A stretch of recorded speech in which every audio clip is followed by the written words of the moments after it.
Tugas Rara tidak sebatas menghalau hujan di sirkuit Mandalika, namun juga mendatangkannya. Bahkan, ia mengatakan ketika suhu udara di area Mandalika dirasa terlalu tinggi, sudah tugasnya untuk bisa mendatangkan hujan. Aksinya menjelang balapan MotoGP 2022 juga kembali disorot. Saat itu, Mandalika diguyur hujan deras disertai badai dan petir.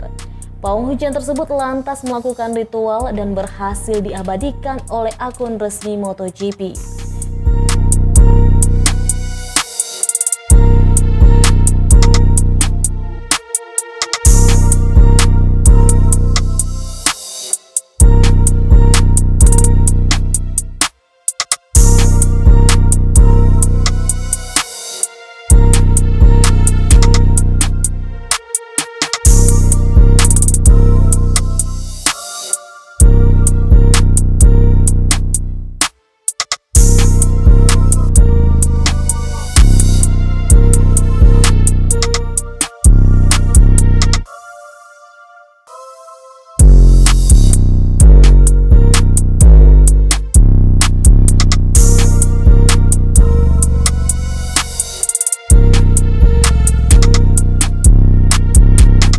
Terima kasih sudah nonton.